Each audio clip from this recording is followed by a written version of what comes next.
ورحمة الله وبركاته. إن الحمد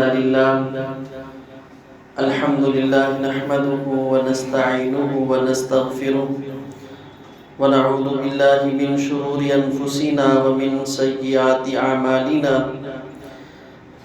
من يهده الله فلا مضل له ومن يضلل فلا هادي له. أشهد أن لا إله إلا الله وحده لا شريك له وأشهد أن محمدًا عبده ورسوله. أما بعد فإن خير الحديث كتاب الله وخير الهدي هدي محمد صلى الله عليه وسلم. إن شر الأمور محدثاتها وكل محدثة بدعة وكل بدعة ضلالة وكل ضلالة في النار. اللهم صل على محمد وعلى آل محمد كما صليت على إبراهيم وعلى آل إبراهيم إنك حميد مجيد. اللهم بارك على محمد وعلى آل محمد كما باركت على إبراهيم وعلى آل إبراهيم إنك حميد مجيد. قال الله تبارك وتعالى في القرآن المجيد والفرقان الحميد: أعوذ بالله السميع العليم من الشيطان الرجيم من همزه ونفخه ونفسه. بسم الله الرحمن الرحيم. إن الذين يحبون أن تشيع الفاحشة في الذين آمنوا لهم عذاب أليم في الدنيا والآخرة والله يعلم وأنتم لا تعلمون. وقال النبي صلى الله عليه وسلم: الحیاء من الایمان، او کما قال علیہ الصلاۃ والسلام.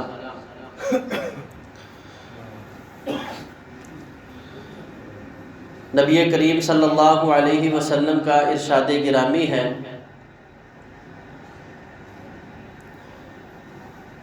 نبی علیہ الصلاۃ والسلام نے فرمایا: ان لکل دین خلقا. اس دنیا میں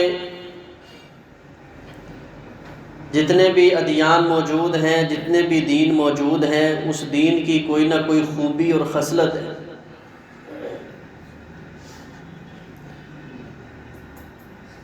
جس خوبی اور خصلت کی بنیاد پہ وہ مذہب، وہ مسلک، وہ دین، وہ شریعت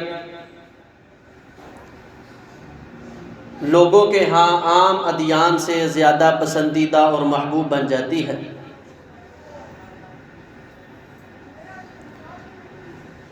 تو نبی علیہ الصلاۃ والسلام نے فرمایا: وَإِنَّ خُلُقَ الْإِسْلَامِ الْحَيَاءُ.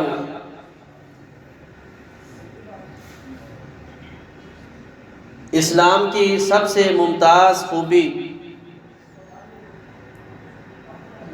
اور سب سے شاندار خصلت اگر کوئی ہے تو وہ ہے حیا.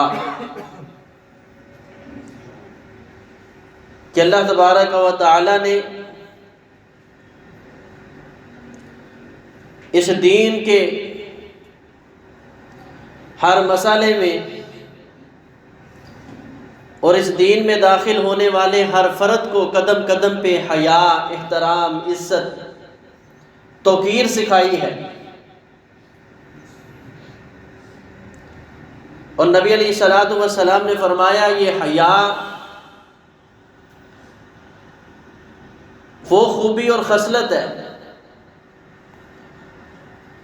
ان مما ادرک الناس من کلام النبوۃ الاولی. اگر آپ بغیر کسی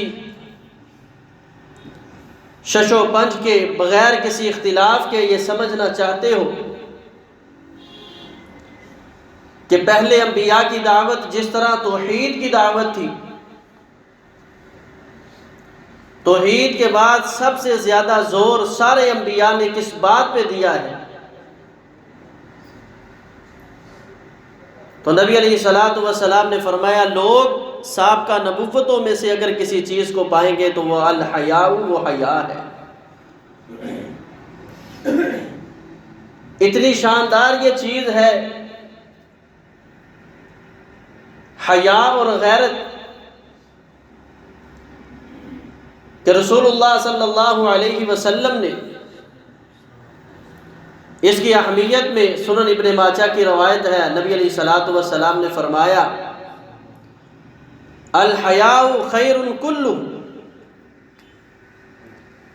حیا اپنی چاروں طرف سے خیر ہی خیر سے بھری ہوئی ہے۔ آنکھوں میں حیا ہو، زبان میں حیا ہو، کردار میں حیا ہو۔ جس آدمی کے پاس یہ شرم و حیا آ جاتی ہے وہ اس دنیا کا ایک ممتاز شخص بن جاتا ہے، کیونکہ اس کے پاس ساری کی ساری خیر جو ہے، برکت جو ہے، وہ اس کے پاس آ گئی۔ اور اگر کسی انسان کے پاس حیا نہیں ہے، غیرت نہیں ہے، تو رسول اللہ صلی اللہ علیہ وسلم نے ارشاد فرمایا ہے، فرمایا الحیاء والایمان قرناء جمیعا، حیا اور ایمان یہ دونوں بڑے قریبی ساتھی ہیں، بڑے قریبی دوست ہیں۔ ان دونوں کا آپس کے اندر بڑا گہرا تعلق ہے۔ یہ ایمان کا بڑا مضبوط درجہ ہے حیا، کہ انسان اپنی زبان سے غلط بات کرتے ہوئے بھی سوچے، اپنی نظر اٹھاتے ہوئے بھی سوچے، اپنی زندگی کے کردار پہ لمحے لمحے پہ اس چیز کا احساس پیدا ہو جائے کہ اللہ تبارک و تعالیٰ نے کس چیز کو میرے اوپر حرام کیا ہے اور کس چیز کو میرے لیے حلال رکھا ہے۔ یہ نبی علیہ الصلوۃ والسلام نے فرمایا اس قدر ایمان کا دوست ہے یہ جذبہ، فَإِذَا رَفَعَ أَحَدُهُمَا رَفَعَ الْآخَرَ، جب ان میں سے کوئی ایک چلا جاتا ہے دوسرا خود بخود ختم ہو جاتا ہے۔ جس کے پاس ایمان نہیں ہے، اس کے پاس حیا نہیں ہے، اگر اس کو انسانیت کی بات دیکھیں تو آپ کو تڑپتا ہوا کشمیر اس بنیاد پہ نظر آ رہا ہے، آپ کو برما کے مسلمان تڑپتے ہوئے اس بنیاد پہ نظر آ رہے ہیں کہ ان پہ ظلم کرنے والوں کے پاس ایمان نہیں ہے۔ تو جب ایمان نہیں ہے تو ان کے اندر انسانیت کی حیا بھی نہیں ہے۔ اگر ان کے پاس ایمان نہیں ہے تو پھر بغیر لباس کے آپ کو نظر آتی ہوئی اپنی بہو بیٹیاں بھی موجود نظر آئیں گی، لیکن اگر اسی کو دوسرے پلڑے میں لے کر آئیں کہ حیا پاس نہ ہو تو کیا اس کا ایمان اذا سرت کا حسنتک و اساءت کا سیئاتک فانت مؤمن، جب حیا ختم ہو جائے تو بندے کا ایمان اس کو جھنجھوڑتا ہے، حیا سے اتر کر، حیا سے گر کے اگر یہ انسان کوئی عمل کر لیتا ہے تو کیا اس کا ایمان اس کو جھنجھوڑتا ہے؟ وَأَسَاءَتْ کا سَیِّئَتُک، میری اور آپ کی برائی غلطی میرے اور آپ کے وجود کو، دل کو، دماغ کو جھنجھوڑتی ہے۔ جب حیا نہیں ہے تو ایمان بھی کسی کام کا نہیں ہے۔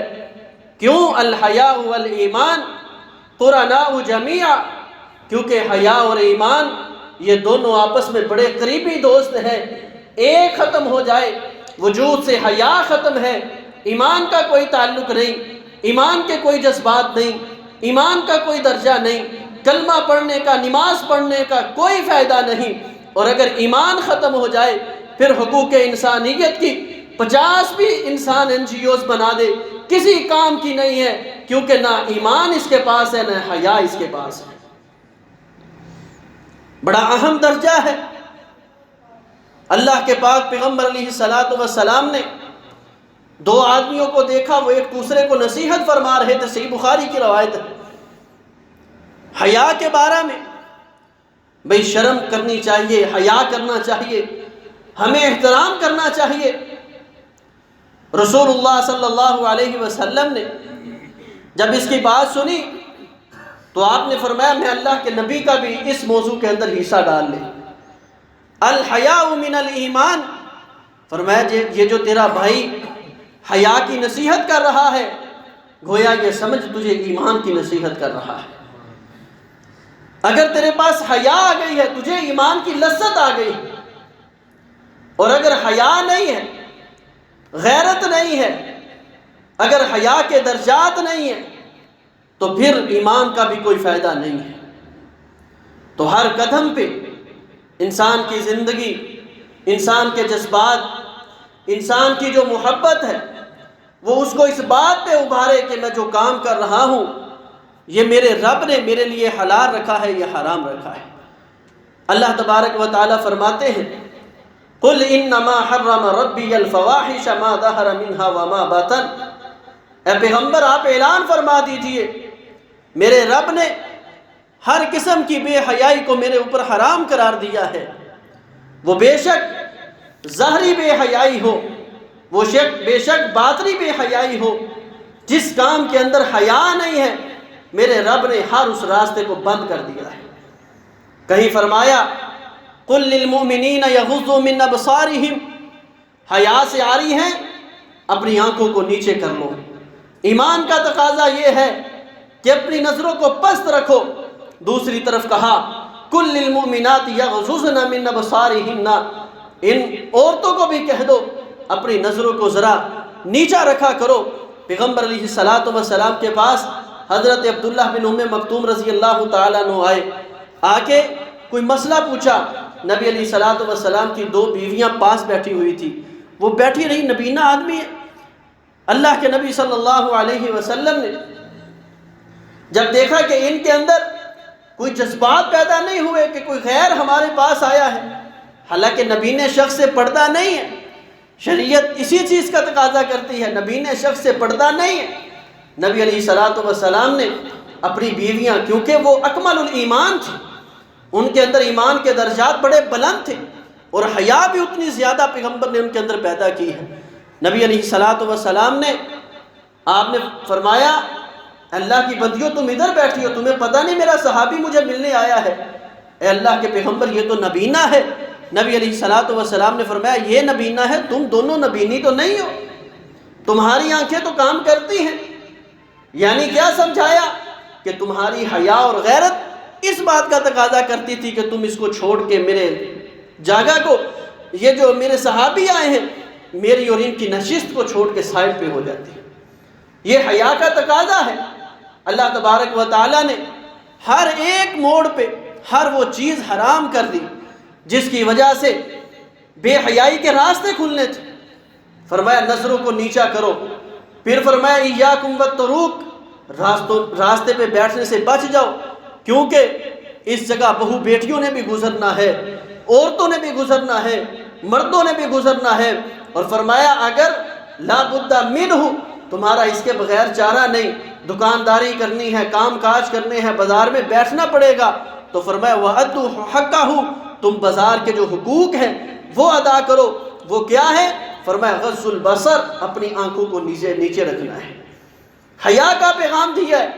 پھر شریعت نے ہر گھر میں داخل ہونے کے لیے حکم دیا، پہلے اجازت لی جائے، پھر شریعت اسلامیہ نے حیا کا یہ پیغام اور ایمان مکمل کرنے کے لیے، ایمان کے اس درجے پہ فائز کرنے کے لیے اللہ تبارک و تعالیٰ نے کتنا پیارا انداز دیا۔ فرمایا فَلَا تَخْضَعْنَ بِالْقَوْلِ فَيَطْمَعَ الَّذِي فِي قَلْبِهِ مَرَضٌ، اگر کسی سے بات کرنے کی ضرورت پڑ جائے پردے میں، حیا اور غیرت کے اندر، فَلَا تَخْضَعْنَ بِالْقَوْلِ، میٹھی میٹھی باتوں سے کسی دوسرے شخص کے ساتھ گفتگو نہیں کرنی، فَيَطْمَعَ الَّذِي فِي قَلْبِهِ مَرَضٌ، ایسا نہ ہو کہ دوسرے شخص کے دل میں کوئی بیماری ہو اور بے حیائی کا کوئی راستہ کھل جائے۔ حیا کے لیے شریعت نے اتنے بند لگائے ہیں، کیوں؟ اللہ کے پاک پیغمبر علیہ السلام نے فرمایا تھا، فرمایا صنفان من امتی لم اراہما، دو قسم کی میری امت کی جماعتیں میں نے اپنی زندگی میں ان کو نہیں دیکھا اور دیکھوں گا بھی نہیں، وہ میرے بعد آئیں گی۔ ان میں سے ایک ظالم اور جابر حکمران ہوں گے۔ نبی علیہ الصلوۃ والسلام نے فرمایا کہ ان کے ہاتھوں میں اونٹوں کی بیلوں کی دموں کی طرح کوڑے ہوں گے، اور ان کوڑوں کے ساتھ ڈنڈوں کے ساتھ ہی اپنی رایا کو چلا رہے ہوں گے، ظلم و جبر کی انتہا کر دیں گے۔ اور فرمایا دوسری وہ میری امت کی عورتوں کی جماعت ہے جس کو میں نے نہیں دیکھا، کاسیات عاریات ممیلات مائلات رؤوسہن کاسنمۃ البخت۔ نبی علیہ الصلوۃ والسلام نے فرمایا وہ کپڑے تو پہنی ہوں گی لیکن حیا سے اس قدر عاری ہوگی، کاسیات عاریات، کپڑے پہننے کے باوجود اس قدر باریک لباس ہوگا، ان کے جسم کے اعضاء نظر آ رہے ہوں گے۔ کاسیات عاریات، وہ کپڑے تو پہنے ہوئے ہوں گی لیکن اس قدر چست چوبند اور تنگ کپڑے پہنے ہوئے ہوں گے کہ ان کے جسم کے اعضاء نظر آ رہے ہوں گے۔ اللہ کا جو حکم تھا کہ اے پیارے پیغمبر جناب محمد رسول اللہ صلی اللہ علیہ وسلم کل ازواجک و بناتک و نساء المؤمنین یدنین علیہن من جلابیبہن ذالک ادنی ان یعرفن فلا یؤذین۔ اے پیغمبر اپنی بیٹیوں کو، اپنی بیویوں کو، مومنوں کی عورتوں کو اس بات کا حکم دے دیجئے کہ وہ جب بھی گھر سے نکلیں کسی ضرورت کے لیے وہ اپنے اوپر بڑی بڑی اوڑھنیاں لے کے نکلے۔ کیوں؟ ذالک ادنی ان یعرفن فلا یؤذین، ان کو پہچان لیا جائے کہ یہ بے با حیا گھرانے کی عورت آ رہی ہے اور اس کو کوئی تکلیف نہ دے۔ حیا اور غیرت کی وجہ سے اس کو جو ہے لوگ اس کے لیے راستہ چھوڑ دیں، اس کا احترام کریں، نہ کہ اس کو بے حیا سمجھ کے لوگ اپنا شکار سمجھ کے، جو لوگ ہیں اس کو اپنا نشانہ سمجھ کے اس کو تنگ کریں۔ یہ حیا کا پیغام ہے۔ اور شارحین لکھتے ہیں کہ جب یہ قرآن کی آیت نازل ہوئی ذالک ادنی ان یعرفن، اس وقت کیا سسٹم تھا کہ صرف دو قسم کی عورتیں وہ حجاب نہیں کیا کرتی تھی، جلباب استعمال نہیں کیا کرتی تھی، چادریں اور اوڑھنیاں نہیں لیا کرتی تھی۔ ایک وہ عورت جو غلامی کی زندگی بسر کر رہی ہوتی، اور دوسری وہ عورت جو معاشرے کی زانی اور بدکارہ ہوتی تھی۔ آج ہم سوچیں اللہ بھی یہی کہہ رہے ہیں ذالک ادنی ان یعرفن، اگر یہ جلباب لے کے چادریں لے کے با حیا ہو کے نکلے گی، قریب ہے کہ اس کو ساری دنیا پہچان جائے کہ یہ کسی بے حیا کسی زانی گھرانے سے اس کا تعلق نہیں ہے، یہ با حیا گھرانے سے تعلق رکھتی ہے اور اس کو کوئی تکلیف نہیں دے گا، اس کا احترام کریں گے۔ نبی علیہ الصلوۃ والسلام نے فرمایا کاسیات عاریات، کپڑے پہننے کے باوجود ننگی ہوں گی، ممیلات مائلات، مائل ہونے والی ہوں گی، مائل کرنے والی ہوں گی، ویلنٹائن ڈے منانے والی اور اس پہ لوگوں کو ابھارنے والی ہوں گی، لال لال لہرائے گا کا اظہار کرنے والی ہوں گی، ممیلات مائلات، خود بھی مائل ہو رہی ہوں گی، بے حیائی کو عام کر رہی ہوں گی اور اپنی طرف لوگوں کو راغب کر رہی ہوں گی، کہیں گی میرا جسم میری مرضی، کسی کو کیا فکر۔ پیغمبر علیہ الصلوۃ والسلام نے فرمایا کلمہ بھی پڑھ رہی ہوں گی، اسلام کا دعویٰ بھی کر رہی ہوں گی، لیکن یہ اس قدر گندی اور بری ہوں گی، رؤوسہن کاسنمۃ البخت۔ نبی علیہ الصلوۃ والسلام نے فرمایا اپنے بالوں کا جوڑا بنا کے اپنے سر پہ اس طرح کر لے گی جس طرح بختی اونٹ کی کوہان ہوتی ہے، اس طرح ان کے سروں پہ یہ جوڑا نظر آ رہا ہوگا۔ اور نبی علیہ الصلوۃ والسلام نے فرمایا یہ عورتیں لن يدخلن الجنہ، کبھی جنت کے اندر داخل نہیں ہو سکتی، ولا یجدن ریحھا، اور نہ ہی یہ کبھی اس کی خوشبو پا سکے گی۔ جنت میں جانا تو بڑی دور کی بات ہے، یہ جنت کے اندر بھی داخل، یہ جنت کی خوشبو بھی نہیں پا سکتی۔ وَإِنَّ رَائِحَةَ الْجَنَّةِ لَتُوجَدُ مِن مَسِيرَةِ كَذَا وَكَذَا، جنت کی خوشبو اللہ تبارک و تعالی جنتی کو ابھی جنت سے 500 سال دور ہی ہوگا، اس کو 500 سال کی مسافت سے جو ہے خوشبو محسوس ہونی شروع ہو جائے گی۔ لیکن یہ بے حیا کو، جس کا حیا اور ایمان کے ساتھ کوئی تعلق نہیں ہے، اس کو جنت کا داخلہ تو بڑی دور کی بات، لا یجدن ریحھا، یہ جنت کی خوشبو تک نہیں پا سکے۔ اس لیے حیا اور غیرت اللہ تبارک و تعالی نے اس کو بڑی اہمیت دی ہے، اور فرمایا ان الذین یحبون ان تشیع الفاحشۃ فی الذین آمنوا، آپ پیغام ان لوگوں کو دے دیجئے جو یہ پسند کرتے ہیں معاشرے میں بے حیائی عام ہو جائے۔ کوئی بات نہیں، آزاد خیالی، روشن خیالی، یہ تنگ نظری، دین نے کوئی تنگ نظری نہیں دی، حفاظت کی ہے۔ جس طرح رات کو برتن ہم ڈھانپ کے سونا اس کو اپنی ذمہ داری سمجھتے ہیں، جس طرح اپنی سواری کے چادر اور کور کو ہم اپنی ذمہ داری سمجھتے ہیں، جس طرح ہم اپنے گھر کے دروازے کو تالا لگانا اس کو تنگ نظری نہیں، اپنا حق سمجھتے ہیں۔ اسلام نے یہ بھی عورت کو حقوق دیے تھے، حیا اور غیرت کا یہ پیغام دیا تھا جس کو ہم نے تنگ نظری سمجھ کے لوگوں کو کہہ دیا شاید کہ دین اتنا تنگ نظر نہیں ہے۔ واقعتاً دین تنگ نظر نہیں ہے، لیکن دین بے غیرت بھی نہیں ہے۔ دین حیا کا نام ہے، الحیاء من الایمان، حیا جو ہے یہ ایمان کا بہت بڑا درجہ ہے۔ الحیاء والایمان قرناء جمیعا، یہ دونوں قریبی ساتھی ہیں، بڑا گہرا تعلق رکھتے ہیں۔ جب تک ان دونوں کا تعلق ایک وجود میں قائم رہتا ہے، یہ دونوں وجود ہی قائم رہتے ہیں۔ جب ان وجود کے ساتھ ان میں سے کسی ایک کی لا تعلقی ہو جاتی ہے تو ایٹومیٹک دوسرا تعلق حیا اور ایمان کا اس سے ختم ہو جاتا ہے۔ اس لیے آج ہمارے لیے یہ پیغام ہے، ہم خود بھی اس چیز کو جو ہے فالو کریں، لوگوں کو بھی اس چیز کا سبق دے کہ بھئی حیا بہت بڑی چیز ہے۔ مزاح کے اندر جو ہے، شغل کے اندر جو ہے، صرف لوگوں کو راضی کرنے کی خاطر یا یہ کہہ کے چلے جی اس میں کون سا حرج ہے، یہ کون سی قباحت والی بات ہے، چلے جی لوگ تو کر رہے ہیں۔ نبی علیہ الصلوۃ والسلام نے فرمایا من تشبہ بقوم فہو منہم، اگر انسان کی زندگی میں رہتے ہوئے اکثر عادات یہودیوں عیسائیوں کے ساتھ ملتی ہوئی، غیر مسلموں کے ساتھ، بے حیا لوگوں کے ساتھ ملتی ہوئی، کل قیامت کے دن ان کا انجام بھی انہی لوگوں کے ساتھ ہونا ہے۔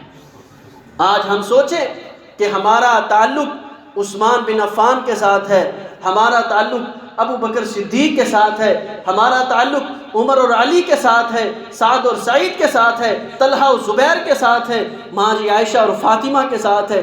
وہ فاطمہ رضی اللہ تعالیٰ عنہ جو یہ کہتی تھی اے علی میرا دل یہ چاہتا ہے کہ جب مجھے لے کر جایا جائے تو میرے جنازے پہ، میری میت پہ اس طرح ٹہنیاں لگا کے، جس طرح یمن کی عورتوں کو کیا جاتا ہے اسی طرح چھپا کے میری میت کو بھی چھپا کے قبرستان تک لے کے جایا جائے۔ وہ ہمارے لیے اسوہ ہیں، وہ ہمارے لیے قدوہ ہیں، وہ ہمارے لیے آئیڈیل ہے، وہ ہمارے لیے نمونہ ہے، نہ کہ وہ قوم کہ جس کے اندر بے حیائی عام ہے، بے غیرتی عام ہے، جس کے اندر حیا اور ایمان نام کی چیز کوئی نہیں ہے۔ اس کا بڑا نقصان کیا ہے؟ سنن ابن ماجہ کی روایت، رسول اللہ صلی اللہ علیہ وسلم نے فرمایا اے میرے صحابہ 5 چیزیں ہیں اعوذ باللہ ان تدرکوہن، میں اللہ کا نبی دعا کرتا ہوں میرا امتی ان 5 میں سے کسی ایک کو نہ پائے، اور فرمایا دعا کرو ان وقت سے آنے سے پہلے اللہ میرے ہر امتی کو موت دے دے۔ وہ کون سا؟ ان میں سے ایک چیز نبی علیہ الصلوۃ والسلام نے سب سے پہلے کیا ذکر کی؟ فرمایا لم تظہر الفاحشۃ فی قوم قط حتی یعلنوا بها، کسی قوم کے اندر بے حیائی اور بے غیرتی عام نہیں ہوگی اس قدر حتیٰ کہ اعلانیہ بتایا جائے گا 14 فروری کو بے حیائی کا دن منایا جائے گا، حتی یعلنوا بها، حتیٰ کہ ٹی وی پہ اینکر پرسن اعلان کریں گے یہ بے حیائی کا دن ہے، اس دن محبت کے نام پہ بے غیرتی اور بے حیائی کی جائے۔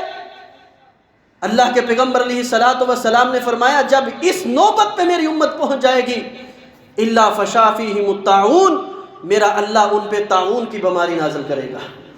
طاعون کی بیماری کیا ہے؟ ایک کرونا کی قسم ہی سمجھ لے، وبا ہے کہ انہانی موتیں، انسان کو پتہ نہیں چلے گا، اس قدر موتیں عام ہو جائیں گی کہ انسان کو اپنے وجود پہ ہر وقت ڈر اور خوف ہوگا ابھی میں نے بھی مر جانا ہے۔ آج ہوا نہیں، دوسرے سے ہاتھ ملانے سے چلے گئے، کیوں؟ کہیں میری موت اس کے ساتھ ہاتھ ملانے سے نہ آ جائے۔ اور فرمایا والاوجاع التي لم تكن مضت في اسلافهم، صرف طاعون ہی نہیں، اللہ ایسی بیماریاں نازل کر دے گا جن کا نام ان کے بڑوں نے نہیں سنا ہوگا۔ اب ہمارے دادا قبروں سے آئیں، اللہ ان کو زندگی دوبارہ دے تو ان کو بتایا جائے کرونا کسی چیز کا نام ہے، ان کو پتا ہوگا یہ کیوں آئی ہے بیماری۔ اس کی آج سے 1400 سال پہلے پیغمبر نے پیش گوئی کی تھی کہ جب بے حیائی عام ہو جائے گی ایسی بیماریاں آئیں گی۔ کس کو پتا تھا یہ شوگر، یہ بلڈ پریشر، یہ ہیپاٹائٹس بی سی، کس کو پتا تھا؟ جس قدر بے حیائیاں عام ہوتی گئی ہیں، ایسی بیماریاں اس دنیا پہ، اس زمین پہ آتی جا رہی ہیں کہ جن کا نام ہمارے بڑوں نے نہیں سنا۔ اگر آج ہم نہیں سمجھیں گے تو پھر یہ جو اللہ کا عذاب ہے اس کو روکا نہیں جا سکتا۔ اس کے لیے کیا ہے؟ إِلَّا الَّذِينَ آمَنُوا وَعَمِلُوا الصَّالِحَاتِ، وہ لوگ جو ایمان لائے، توبہ کرے، نیک عمل، صالح عمل کرنے شروع کر دے، اللہ سے وعدہ کرے آج کے بعد یہ بے حیائی اور یہ بے غیرتی کے پیغام کو روکنے کی ہر صورت کوشش کی جائے گی۔ حیا جو ایمان کا بڑا درجہ ہے، جس کو پیغمبر نے خود الگ سے بیان کیا، الحیاء من الایمان، کائنات کے لوگوں یہ حیا ایمان کا بہت بڑا درجہ ہے۔ اس حیا کے ایمان کے اس درجے پہ اپنے آپ کو اللہ تبارک و تعالی ہمیں فائز کرنے کی توفیق عطا فرمائے۔ اقول قولی ھذا استغفر اللہ لی ولکم ولسائر المسلمین۔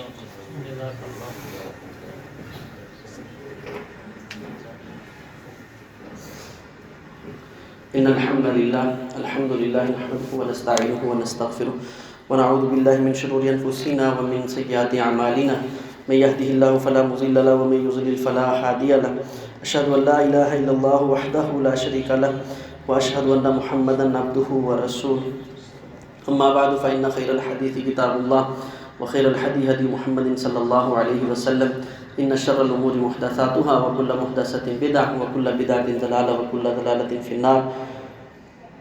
اللهم صل على محمد وعلى ال محمد وبارك وسلم وصل عليه۔ ربنا ظلمنا انفسنا وان لم تغفر لنا وترحمنا لنكونن من الخاسرين۔ ربنا آتنا في الدنيا حسنة وفي الآخرة حسنة وقنا عذاب النار۔